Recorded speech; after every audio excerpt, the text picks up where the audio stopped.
It's Wednesday, and you are tuned in to I'm Making It Happen on the Reef 103.5 FM with exceptionally yours, Nykole Tyson. And we are here on Wednesdays from 11 a.m. to 12 p.m.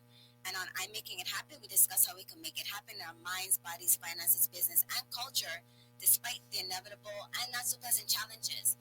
And that's to ultimately allow us to realize that we have the ability to improve and maneuver every and any situation that we encounter. And as always, I am excited for the guests we have. We are with today Commissioner Derek Gabriel from Public Works. We are so excited to have him in studio with us, as well as Jomo McLean, Highway Program Manager, as well as an engineer. And we're going to be talking about the territorial capital projects in the USVI and more. And so before we get into the details, definitely want to say good morning to everyone in the USVI, in St. Kitts and Nevis, British Virgin Islands, anywhere you are in the Caribbean. Thanks so much for tuning in, as well as all those listening live from the East to West Coast on reefbroadcasting.com. Good morning to you, and pleasant travels back to those who came and visited, during all of our festivities. Good morning to those watching live on Facebook, as well as on Instagram. You can find us on Instagram at I'm Making It Happen, the letter R and the letter U, as well as on Facebook at I'm Making It Happen, right? So as I mentioned before, we have Commissioner Derek Gabriel in the studio with us from Public Works, as well as Jomo McLean. He's the Highway Program Manager, as well as an engineer. And so excited and welcome. Good morning. Good morning. Thank you for having us today. Thank you for being here. I know you're so busy. This has been a long time in the making. Yes. So we definitely appreciate you taking the time to be with us. And we're going to be talking about the capital projects. I know it's something that many people are very much interested in, knowing what's happening and the future plans. But before we get into those details, I definitely want to find out, who do we give kudos to for the lights being put on the highway? We have so many more lights on the highway. Right, yeah. So, of course, good morning again, Ms. Tyson. Good morning to you and all of your... Is his mic on?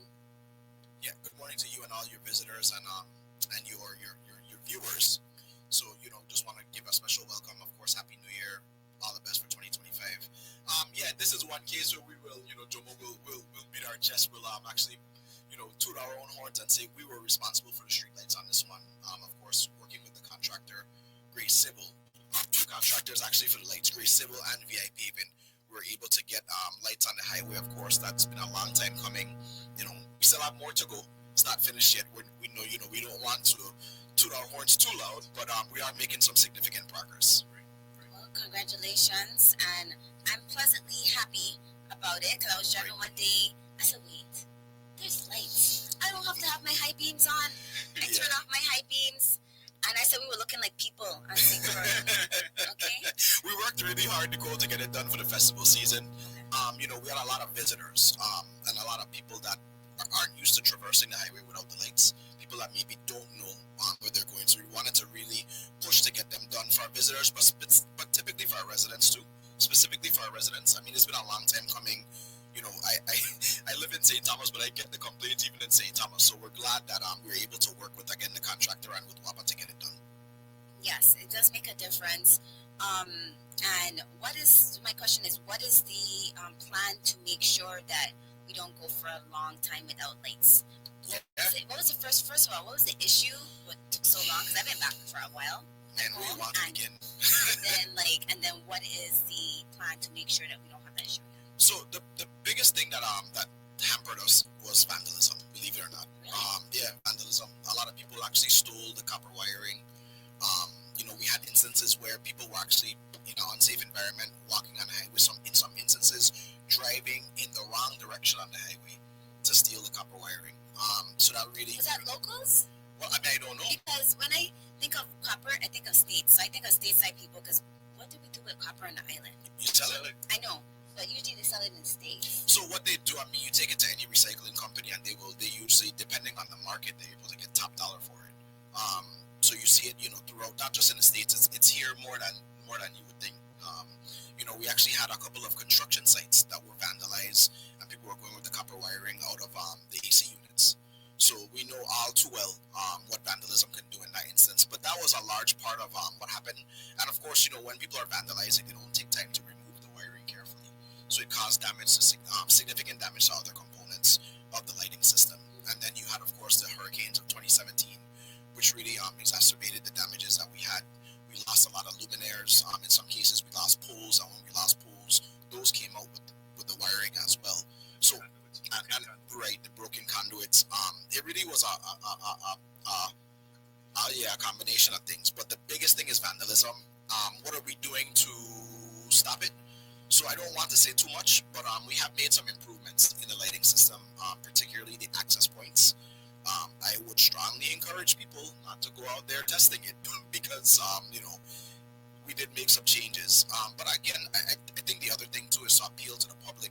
Look, when we do this, we're just hurting ourselves because, again, Nykole, you saw how long it took us to get the lighting system back up and running. So we need to appeal to our people in a lot of cases. Don't do something. Don't cut off our nose to spite our face. You know what I mean? Don't vandalize the system. Don't steal the luminaires. Don't steal the wiring because, again, this was done with a large portion of federal funds. And so we want to make sure that we are being good stewards and taking care of that as long as we can. Great. And so what's the plan to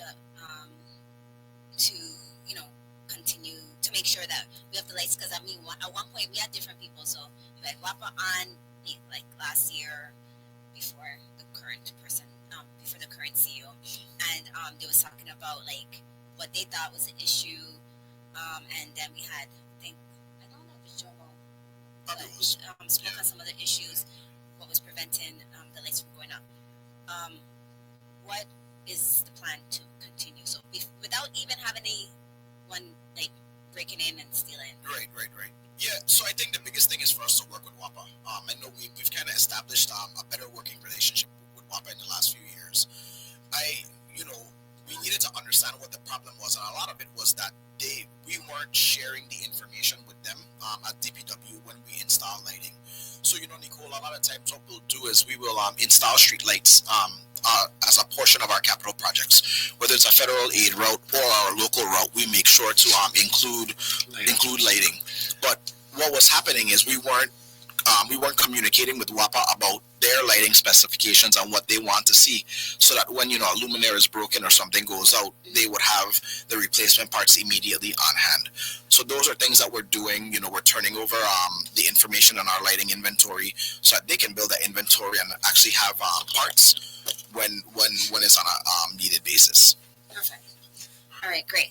So congratulations, kudos, we're happy. Lights on the highway. If you haven't been driving at night, because some people said, well, I don't want to drive at night because it's too dark. Now you can drive on the highway. It's going up continuously new lights. At first, they had from Hannah's Rest up to like about, I think it was like the Williams Select. And then now it was like driving like east side, going on passing the main highway. The main airport road going up, and you're seeing lights. So you're able to traverse the road without having to put on your high beams. Right. So be reminded when you're on the other side, turn off your high beams because now we have lights. Okay. As well as I want to give kudos to the locals that are involved in the contract, because I keep meeting different guys who are so proud that they're part of improving the infrastructure. Right. I think we've done a lot. Jomo, we've done a lot of work on the highway, both on the Melvin Evans and the Queen Mary side. And I think that the best part is, like you said, Nykole, when you can see our people being the beneficiaries on both ends, right? As a contractor and, of course, as a resident, when we make these improvements to the highway. Right. So it's really good to see. And again, the contractor, kudos to the contractor, Gray Civil. They've been doing a pretty good job making some significant progress. And like you said, employing locals, which is more important. They're very proud. Yeah. And so like you said, don't cut off our noses, spite our faces in regards to, because when you're doing that, you're hurting us and our local men working hard in any sector of the government to, improve and maintain our infrastructure, okay? Men and women. Like we said, men and women. It's plural. There's some women out there. Women, definitely, okay? Definitely. Okay, so let's get on to this, so now we talked about that. So let's talk about the current projects, the territorial projects. Since we already started talking about the highway in St. Croix, what are some of the key projects on the island? Because I can tell you some of, that's evidence because of blocked roads. But I'll let you start. So I guess for us, and I guess Jomo, it makes more sense to start on the transportation side, right? Right. We talked about the work on the highway that's going on. We have 2 actual projects on the highway. So we're wrapping up segment 2, phase 6. Segment 2, but phase 6 of our our continuous Melvin Evans rehabilitation. So that is closing now. We just have a few more punch list items that we're closing out, and that project is moving on pretty well. And then we also have the Clifton Hill project. And of course, that is, people are seeing the major civil work being done now on the highway, where we are including a turning lane to turn into the container port road. We are making significant improvements. We actually already moved the traffic signal, which was a big deal. And like we said, we've included street lights, and then we've also made the Lorraine intersection side way more resilient. Right. We added a low water crossing there, so that should alleviate a lot of those potholes that you see. Wait, you're going too fast. All right, that's great. We have a lot going on. Okay, so I got the Melvin. So we have a lot going on. We have Melvin Heavens rehabilitation, Clifton Hill project. What's the main road that you just said? So we talked about on the highway, adding the turning lanes on the highway, as well as to the container port road. Yeah. And then we talked about making the intersection at the Lorraine intersection more resilient. Off of Clifton Hill. See, as you come down the hill towards Lorraine. Right. Okay, that road is blocked. Right. So that's because we're putting in a low water crossing, a concrete roadway, so that it doesn't. Because right now, there's a major waterway that comes down. Essentially, a gut traverses through that area, and so there's very poor soil conditions there. Okay. So. That's what happens with that area. Yes. Okay. Right. Yeah. Right. So the installation of a concrete roadway there will be more resilient. So we shouldn't have any potholes going forward in the foreseeable future. Perfect. Because I wanted to know why it stopped. Like, you get that long stretch, it was great, and then you had that. Right. Yeah. People don't. I think people don't realize like what the water really does. Even though we talk about it all the time, and people don't realize like Mr. McLean said, the guts, a lot of floodplains and stuff sometimes run directly adjacent to our major areas where you see a lot of potholes consistently happening. So we are trying to address them by making them concrete when we can. It is more expensive. It does cost more, but it allows the roadway to last longer, which I think people appreciate. Definitely. That's what we want, And so you're going to include those here on Facebook saying, great job. Department of Public Works.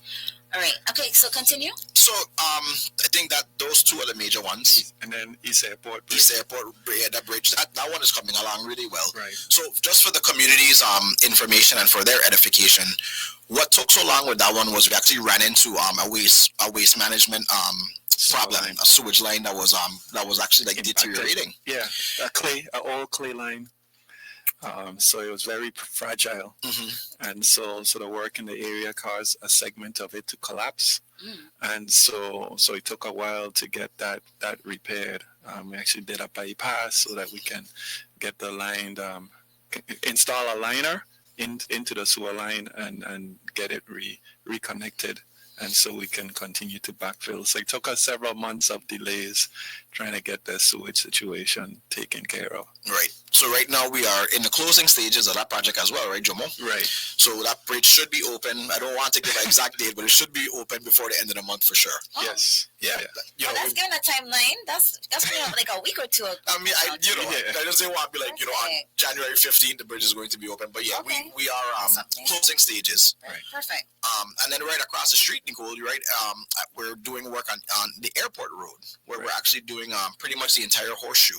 Right. So we're going from the East Airport intersection to the West Airport intersection. Right. And that's moving along. That project is progressing actually really nicely. Right. And that's being done by Marco St. Croix. Right. So that's going well. And then I think the other major project that we're pushing forward with, well, before we go too far west, I do want to circle back to Christiansted, because we are just about finished with our paving in Christiansted that we did. I know the striping is moving along as well. We gave King Street a much needed facelift, which was really good. We're able to do a lot of the adjacent streets, Queen Cross, a lot of the adjacent streets, and I think we are planning to do Hospital Road as well, which is the area leading out of Christiansted. We're just waiting to coordinate with Waste Management. They still have some more work to do in the area. So when their work is done, then we'll go back and pave Hospital Street. And Christiansted should be good to go for a few years. Let me ask you, talking about Christiansted, what about the road passing Seabourn, Centerline, car rental going into Christiansted itself? Yeah, that's King Cross. That's called King Cross? I think that's King the Cross. One like by Holga Dance. Yeah. Yeah. Around by the parking lot. So that area is also impacted by the Waste Management. One of their main lines is in that area. Right. So it and I saw one of your Facebook viewers ask about coordinating with the other utilities and the other agencies. A lot of times when you see the road stay in disrepair for so long, it's because we are coordinating with those agencies. Right. Whether it's WAPA, whether it's Waste Management, giving them a chance to get in the road once it's open so that they could make their improvements, or just giving them a chance if we know that they have a funded project on the way. Right. And that's one of those instances in that case. So that one, we do have to deal with a little bit more inconvenience for a little bit longer until Waste Management is able to get that addressed. And then again, we'll be going in and paving right afterwards. Okay. Do you have a time frame that Waste Management will be able to address I don't, we've been talking about it fairly frequently. I would say, I actually sit on the board of the Waste Management Authority, and it's something that comes up all the time. The wastewater systems on all three islands are really in bad shape. And while we are pursuing prudent replacement with FEMA, it's already been approved for St. Croix, so that's making its way through the obligation process as we speak. A lot of these things are slated to be repaired, Nykole, but it's just it's a schedule, it's a phase, and then to coordinate with the other agencies.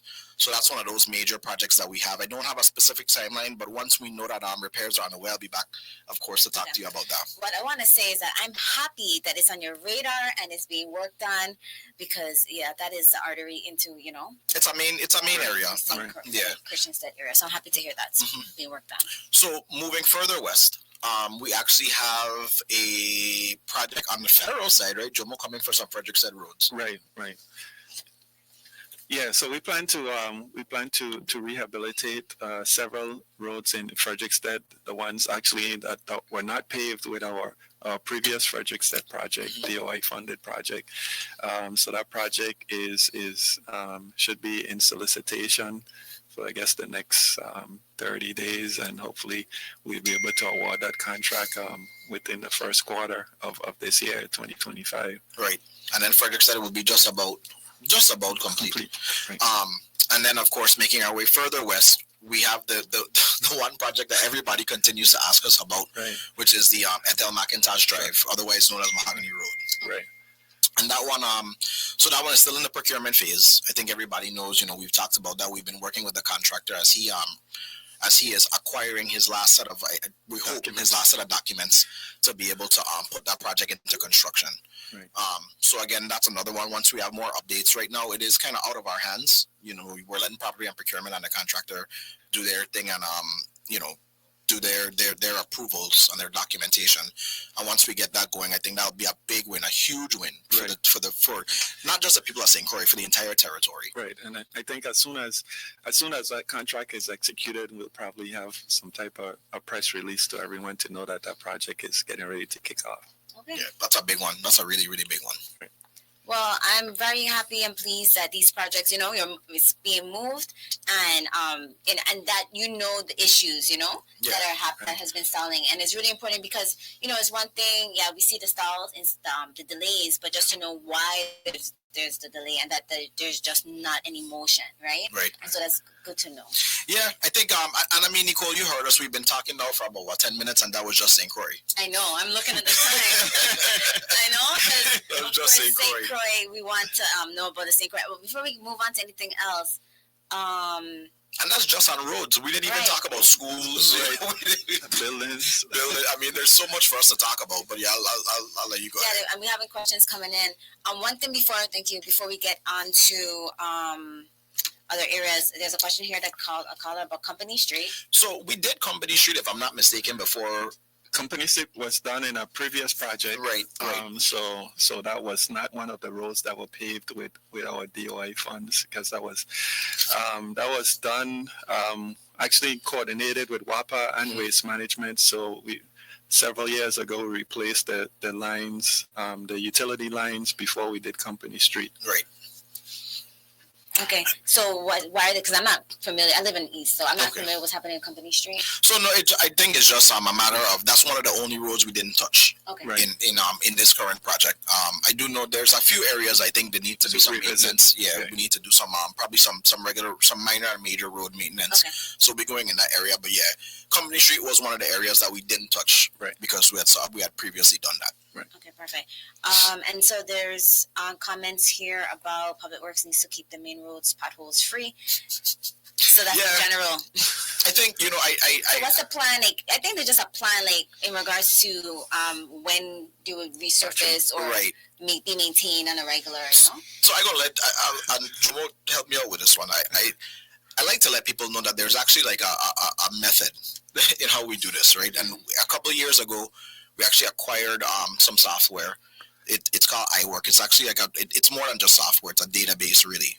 And it allows us to actually, Nykole, go out and take real-time pictures of the roads, videos of the roads, and that's how we determine what level of maintenance needs to be done when it needs to be done. Right. So the roads are graded. There's a rating system, and that kind of tells you. I mean, of course, nature is nature, and a computer doesn't, pick up for increased rainfall, for anything that may happen.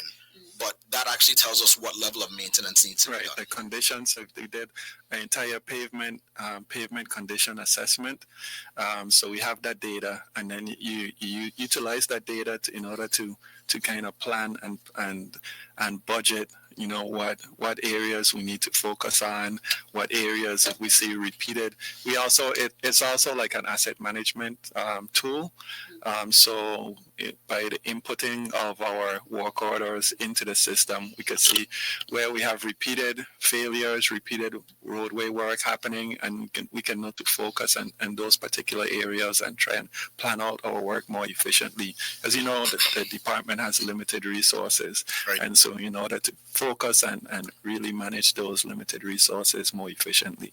And I do want to also add, I think 2024 was a banner year for a lot of things. We got a lot of rain in 2024. I want to say it was like over 20 inches over our average. And I say it, water is the enemy of asphalt, right? And for a while, we were juggling resources. Jomo talked about it. We were juggling resources between the potholes and the grass. I mean, people saw the proliferation of grass like we've never seen this year. And I mean, we only get a very small amount of money for our road maintenance budget, believe it or not. That's a question here, It is only, what is it? It's like 1%, I think it is, of the property taxes. Essentially, it kind of works out to maybe like 300,000 per island. Per island, right? I was going to say less than $1 million for the whole year. Yeah, for the territory. For the territory. For all the islands? Yeah. $300,000 per island. Right. Oh, $300,000 per island. Yeah. Okay. So you tell me what you could do with that. By the time you patch twice. Oh, for patching. For road. Stop. For road maintenance. Road maintenance. Oh. Yeah, that's not a lot. So when people see us and they're like, hey, my road needs to get paved. So if that's $300,000 for your road to get paved, then no other road gets paved for the year unless it's with federal funds that we identify. Okay. So I put that out there because, again, for us, sometimes it really is a painstaking decision-making process when we have to decide, okay, we have emergency road repairs that need to be made in, let's say, Montbijou or just any area. Right. And then you take away from maybe a planned project that you had. And then again, Nykole, we talk about the weather that we've had. Some of these rain events weren't anticipated.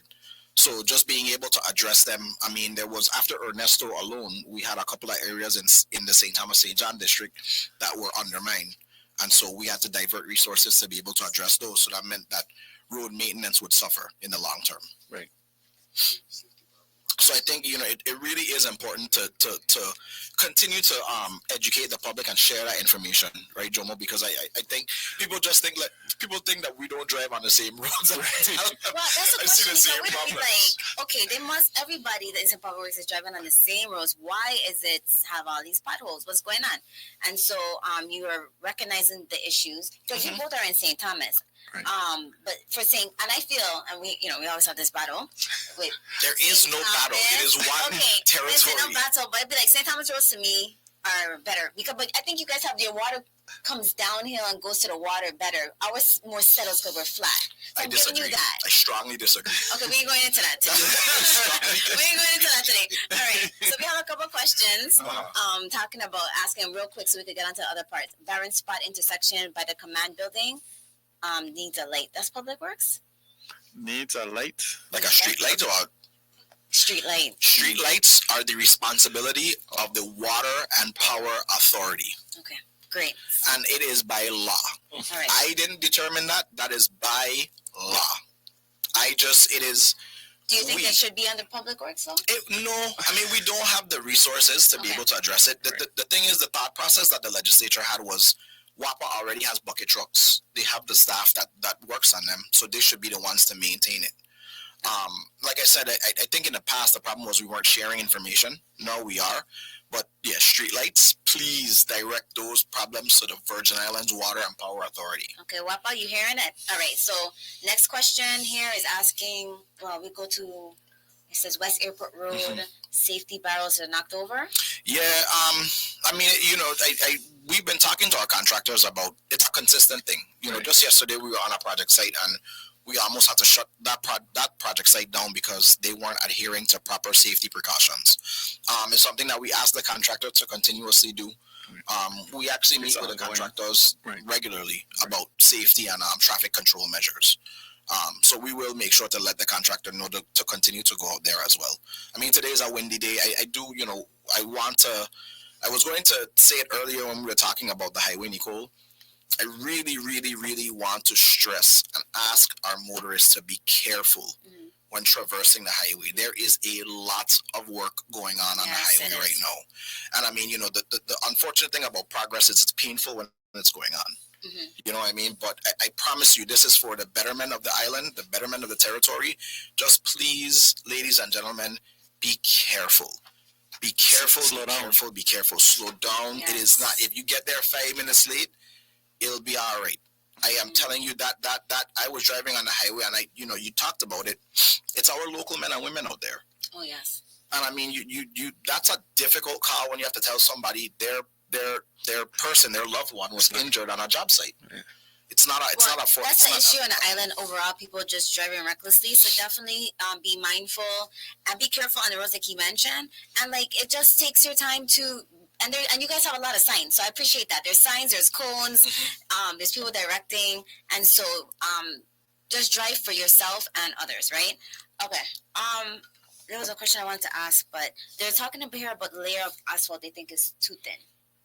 I'm going to use a word very often today, which is patience, right? So one thing I learned when I came into this job is there are several layers of asphalt that actually go into road reconstruction. And what people are seeing is some of the roads are actually being reconstructed. So there's you have your base, which is your aggregate that's laid below the asphalt, and then you have, what's your first course? Your wearing course. That's a final course, the wearing course, but then you can also have, if you're doing an overlay, you do a wedge course, which is a wedge and leveling course. So that's a thin layer that really just levels the road surface, and then they'll come back and do a final course, which is a wearing course, and that's going to be 2 inches. So there are many layers, and you lay down the asphalt in layers. Right. So you can do, traditionally we do 2 inches at a time. Right. And so I continue to say it because I think it's something that comes up all the time. People are like, oh, they're only laying 1 inch or 2 inches. Well, be patient. Let a project progress. That's usually just the first course to allow people to move back and forth while the rest of the project is going on. And like Jomo said, to level the road. It's a leveling course. Yeah. It's called. Let me ask you as well. What about doing projects at night? Is that because in the States they're able to like start what it was 7 o'clock and, Right. and like later, and that I feel like that doesn't impede traffic, and then it also it's not hot, so Right. they could get the work done. Is that something that's going to be implemented anytime? So it depends. I would say yes and no. Because like the difference between one of the differences is you can do roadway work on the highways in the States at night because they're not close to any communities. Our roads are right outside of people's homes. So you're gonna have construction, heavy equipment, backup alarms from the trucks. Talk about noise. Right, pollution. noise Okay. pollution for And light pollution. and light pollution for residents right outside of their homes. We don't have highways that are separate and apart from communities. And buffered by green zones. Right. Right. So a lot of times, like you have, like I'll tell you right now, we're talking about a capital project that is smack dab in the middle of Richmond, right? The Charles Harwood complex, soon to be already renamed after Donna Christensen. So that is going to be done, and it's adjacent to a school, adjacent to roads, adjacent to businesses, adjacent to a government agency. And that alone, I mean, they're looking at staggering work zones and work times just to be able to keep that project going. But the minute you institute night work, you're impacting somebody adversely. Right. So we do look at it when we can. Right, and we do it Right. sometimes, and then that comes at a premium cost as well. Okay. All right, got it. So before we get into, okay, I know there's other things you want to get into St. Thomas, St. John, in regards to the. I mean, a little bit if we can. Yes, let's go. So on St. Thomas, I think it's really an exciting time, right? I know a lot. Last year, at the end of last year, we ended the year on a high note when we were able to get the Garvey legislation passed. So I do want to give kudos to the 35th legislature, those legislators that are returning, and we're looking forward to continuing our work with the 36th legislature. But what that did, Nykole, is it provided the rest of the funding that we needed to start back Veterans Drive, that phase 2A, which is a portion that goes around the legislature. Just as a matter of recap, in 2022, we were awarded a RAISE grant, which gave us the first $25 million seed money. And then now this $48 million that we were able to get through the Garvey legislation is enough to get us around the legislature. Correct. So we are working with the Federal Highway Administration. We're working with the Eastern Federal Lands Highway Division to get that project out into solicitation this quarter. That's really a huge project for St. Thomas and for St. John, like I said, for St. Croix too, because it's one Virgin Islands. Mm-hmm. We do have a number of maintenance projects that are underway. Speaking of Veterans Drive, I guess I'll be the first to say it. We are planning to do some major road repairs on Veterans Drive. So that should be starting within the next couple of weeks. So we do want to put that out there from now, ask motorists to exercise extreme caution on the waterfront. But we are planning to do some maintenance work on the waterfront, which was much needed. Right. Later this year, we're expected to put out the next phase of the Leonardo Trotman Drive, which is aimed at alleviating traffic congestion on the east end of St. Thomas, which should assist tremendously. Right. And then I think I'll turn it over to you if you have anything else. But the other thing I want to talk about is next year, Nykole, we will be delivering a ferry for the St. Thomas St. John route, the Spirit of 1733, which is a huge deal. It is our new 300 passenger ferry. This year, St. Thomas St. John. Oh, St. Thomas St. Yes, John. sorry, this year. Okay. For St. Thomas St. John. For St. Thomas St. John. It's a new ferry that was funded by the Federal Transit Administration as well as some local funds. A new 300 passenger ferry for that route, which is a big deal for the people of St. Thomas and St. John. So I do want to throw it out there as well. Jomo? And then since we're talking about ferries, with the Garvey legislation as well, we are able to secure funds for a St. Thomas St. Croix ferry vessel, which we intend to go into construction hopefully this year. Yeah. Right now we're and that's a big deal. Jomo, I'm glad you mentioned that, because for us, a lot of what we've been trying to do, Nykole, is find ways to connect the economies between St. Thomas and St. Croix. Right, and I you see it oftentimes. You see it for festival, but there are vendors that depend on that inter-district travel on a regular basis, on a daily basis. And so what we're doing, we were talking to the same vendor that is working on the St. Thomas St. John ferry, and they actually gave us a concept, which was really cool, and it was to be a passenger/vehicle ferry. So so it should be high speed. Which is really cool. So tell me, so just to make sure I understand, passengers, so people could go on, of course. So it won't be like, I know on St. Thomas you have a separate for vehicles, a separate ship, and then you have one for passengers. So this will be dual. This will be dual. Okay. 200 passengers and up to 16 vehicles is what we're looking at.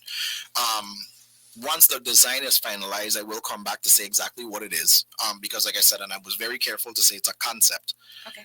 But that's what we're looking at doing, a combination of passenger and ferries. Because I think about it, Nykole, if the average family is able to put their car on the ferry and go over and spend a day in St. Thomas or a weekend in St. Thomas, because most of us have families in the districts. I didn't want to say it, but but particularly even for like Ag Fair, which is a big deal, to be able to go back and forth, it significantly decreases the cost of travel, but it also increases how much you could do. Right now you could shop, you could pick up plants, you could pick up whatever it is that you want. I love that. And bring it back. I love that you're thinking about that. Yeah, I this is our community, Nykole. I don't plan to go anywhere when I'm finished. Jomo has been here all his life, except for when he's been gone getting his education and working. But we're gonna be here, and even when I am no longer commissioner, I want to be able to still do the things that we all want to do. And to have a legacy and say, I was a part of that. That was my initiative. And you don't want to probably teach your own, but it's good because that's the reason why to be in these positions and have an impact. It's to be able to really push our community forward. Yeah. So that's a big deal. I long to see the day when that ferry is on the water and moving back and forth. And I do want to put it out there to the public from now. So for the spirit of 1733, we did a naming contest, and we plan to do that again.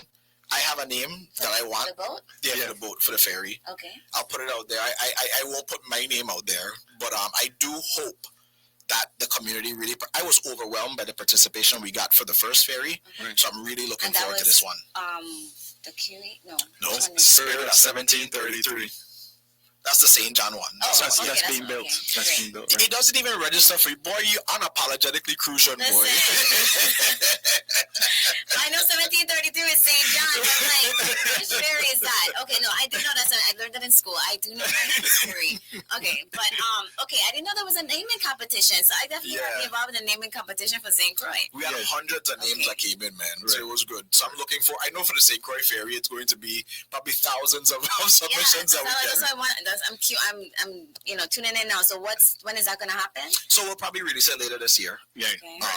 Once we get the design finalized and we know that it's into fabrication, we'll probably put that out there. Well, I'm excited to know St. Croix. There is going to be a ferry transportation at some point between St. Thomas and St. Croix. And the best part about it, you can put your vehicles. It's a concept right now. They're looking to build it. It's not just something you can buy. So they're looking to build it. Going to be having about 200 passengers that will go between the islands, and then we can put our vehicles on there, and be able to drive back and forth.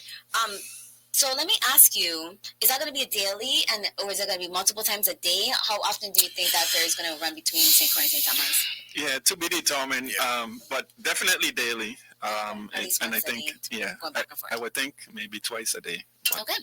Well, this is a great start, and so we're very happy to hear that. I know you rushed through the part of St. Thomas. Any other capital projects that you want or any on St. John? So on St. John, we're planning to do some more work shortly on St. John. I hope that we can mobilize contractors in the first quarter, but definitely by summertime, we should be able to. We're going to be doing some work on an area called Fish Fry Drive, which is one of their main thoroughfares. It's like right when you come off of the Enide, the barge dock, and that leads you back into downtown Cruz Bay. Right. That's an area that's been impacted, kind of similar to like the Lorraine area that we were talking about earlier. Very similar to Bolongo and Bavoni and St. Thomas. Right. It gets impacted by a lot of water, and I think the water table in that area is high, so we're going to be doing some maintenance there.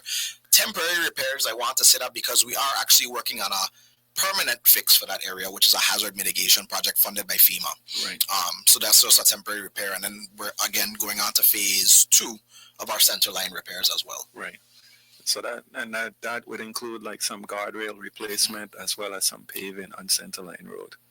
Nykole, St. John was actually the beneficiary of our second road project, our second FEMA-funded road project. Right. And there were several segments of roadway that we actually made more resilient. We did them in concrete. We added swales. Some areas in like Francis Bay, in Cruz Bay, Pocket Money, certain areas that we did. We didn't really push it out there like that, but that was the second FEMA-funded project. So shout out to FEMA for, of course, always working with us with those projects. Right. Okay. Well, we've been straight through because they have a lot to say, and so we do appreciate if you have a call. We've been taking the calls. Tyrone has been writing them down so we can get through information quickly. And I'm reading your Facebook stuff, and I don't have a timeline for when the ferry is coming. Typically once the design is done, that'll tell us how long it will take to fabricate. The good thing is we, a lot of times with the federal funds, you have, how can I say, restrictions. Like, so for the St. Thomas St. John ferry, because it is federally funded, everything was Buy America, Build America, which really took the cost a little bit higher than we thought.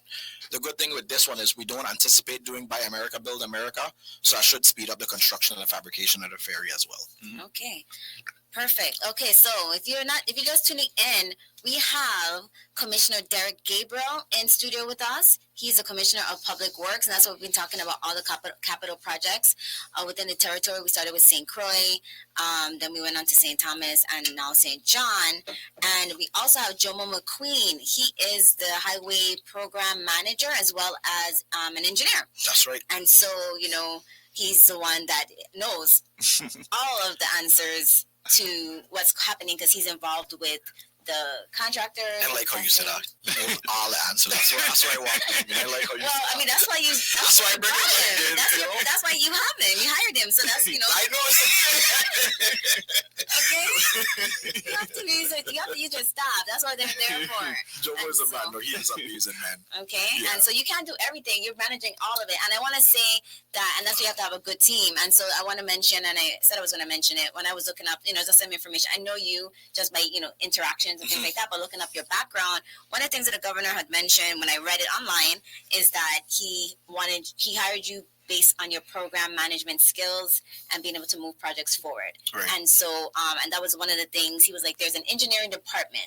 And so he didn't want to focus on hiring a commissioner with engineering background because you already have those in, as, employed, right. But he wanted somebody that's going to move these projects. And so definitely you have been using your skills and working with your, what is it called? The those that are have that the technical expertise. Right, yeah, the technical expertise. So I think it's like any recipe, right? Like if you're cooking a good soup, you gotta know what to add, what to take out, what to put in, what taste complement each other. And I think in this case, we really have a good complement.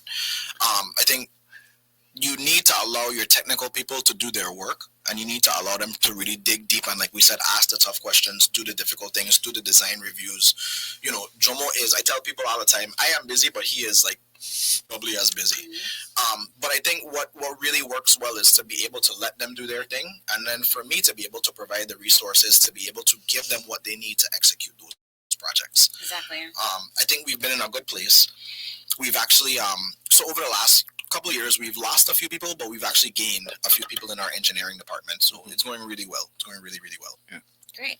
Well, I'm very happy to hear about, your ability to respond to all of the questions, knowing what the issues are, the delays, and then not just saying, okay, these are the delays, but this is what we're doing to move this project forward. Right. That's what people want to know. It's not the fact that, okay, we know there's delays and we just wanted information. I said that's the most important thing. So we appreciate you for coming on and sharing information. We look forward to having you again. My 2025 resolution is to come back more often. Look at that. That's one of my resolutions, to be more, to go back on the radio. The last couple of years, I should say, I started off coming on the radio a lot. I had a great relationship with Mr. Pemberton, God rest his soul. And he always invited me on. And whenever he didn't hear from me in a while, he said, Chief, you gotta come back, man. The people calling for you. But the last couple of years, we were really focused on getting these projects moving, like you talked about, Nykole.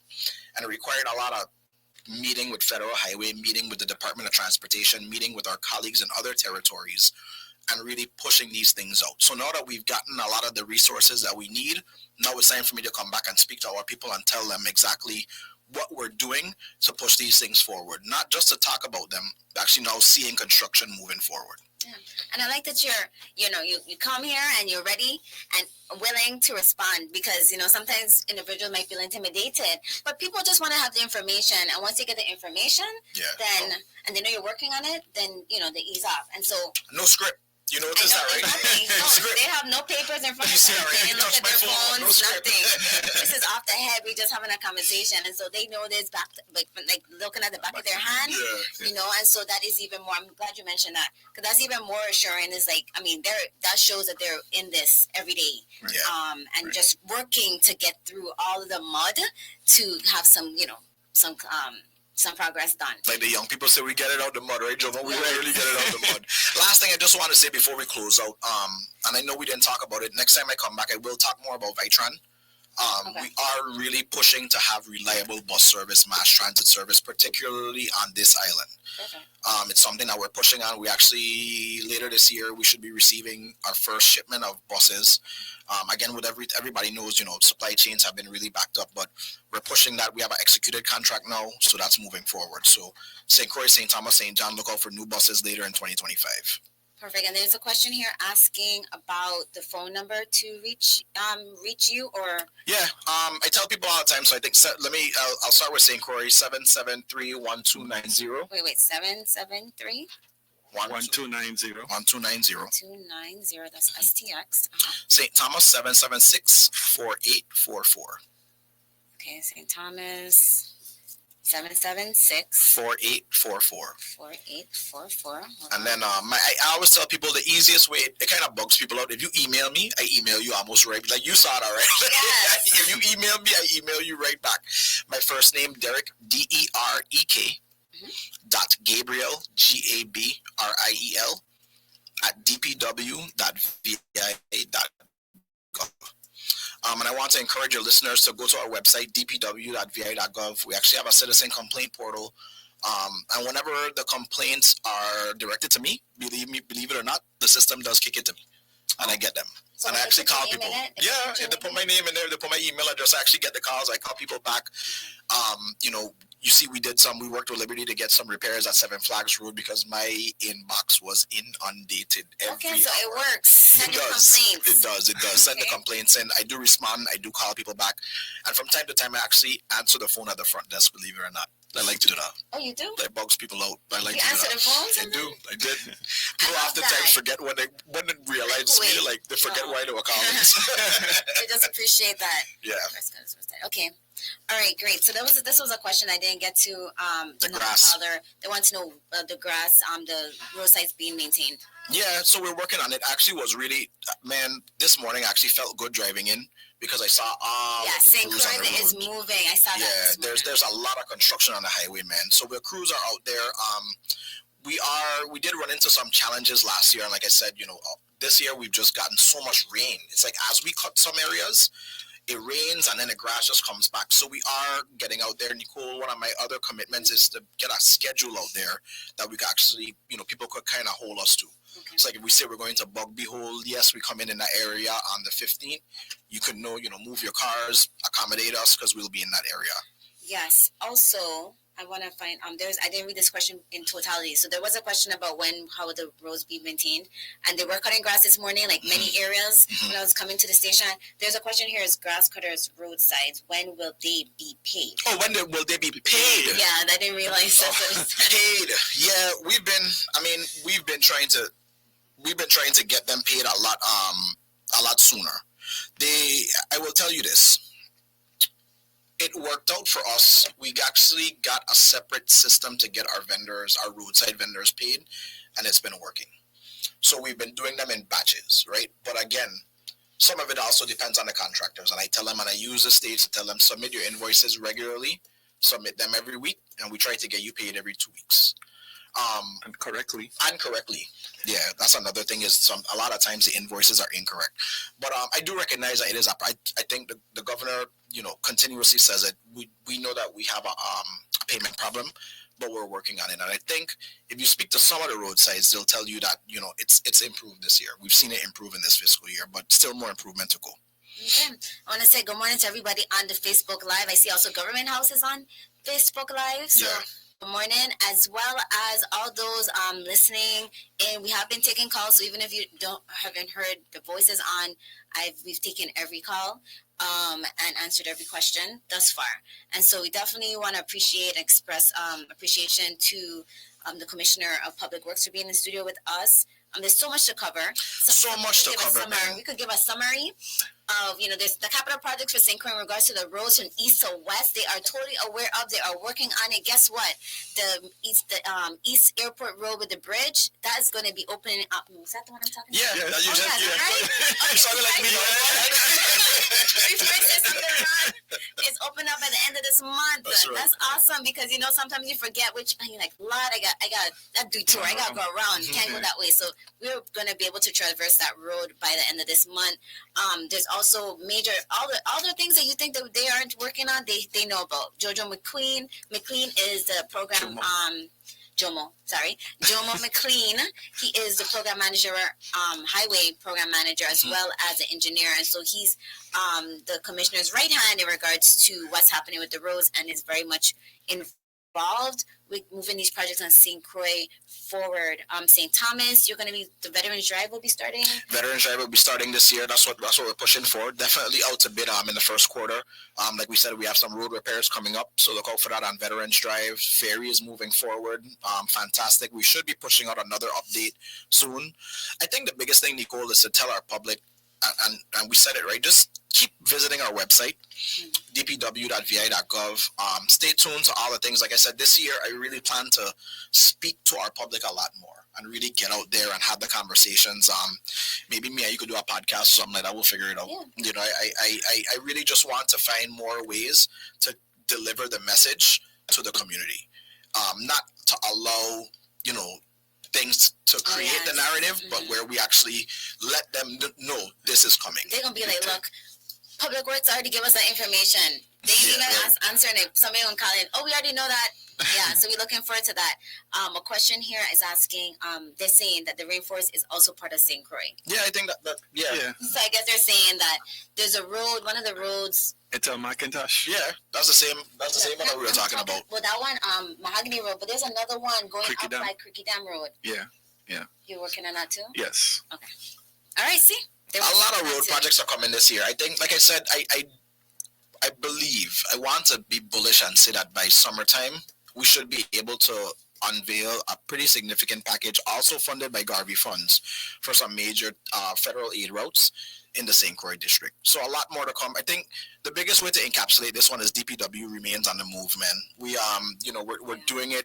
Keep reaching out to us. Send us the information. It is not a complaint. You are simply being our eyes and ears out there because we can't see everything.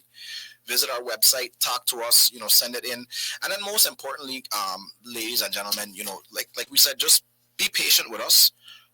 The island is only but so big. It's less than, now they're saying it's less than 100,000 of us here. So there's only a handful of contractors that can do the work. So just be patient with us. We are getting there. All right. This was amazing. I'm very happy. Thank you so much. I appreciate you. Thank you so much, Nykole. You've been a good host. I really appreciate this, man. It made us feel like we were home. Yeah. That's what I always say. People be like, I'm ready to come. I'm like, it's just a conversation. Yeah. She says, somebody said the word is the wuss. Yeah. And they said they're waiting. They'll be checking big up on the jobs, ongoing, and trying to get it done. So I appreciate that. Yeah, man. And please hold us accountable. I believe in that. Hold us accountable.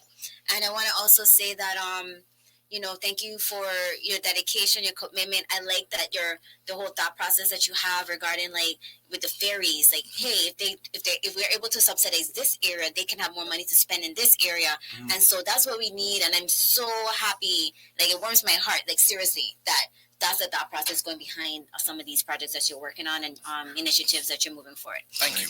All right. And so thank you for being with us. Oh, one more question before we close out. Thank you so much, Tyrone. Awesome job, Nykole. Look at that. That's for me. Oh, thank you. And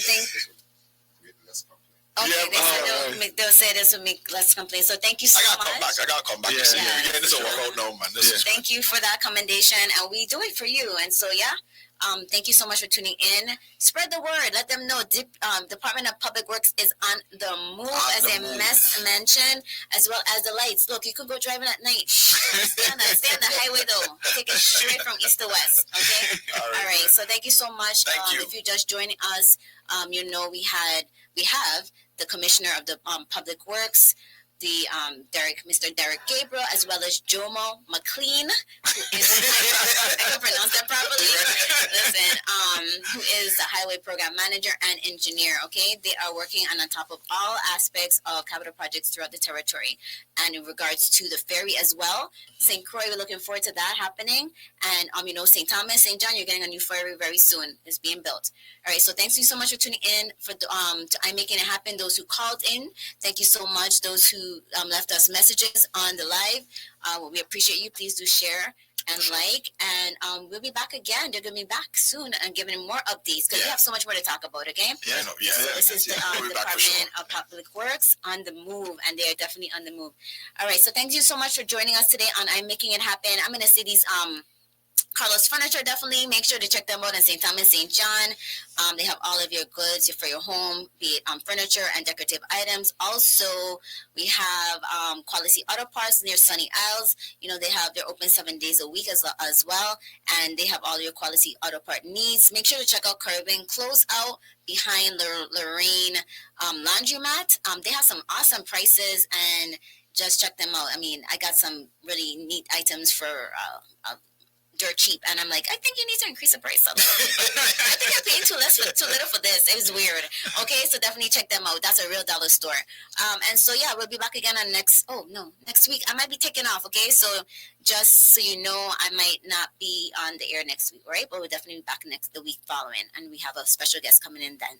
All right, so we'll be back again within be about 2 weeks on I'm Making It Happen. Until then, you know, if you don't see something happening, create it, be the change. And until next time, keep thinking outside the box, coloring outside the lines, and remember, it's about you, me, we. So make it happen.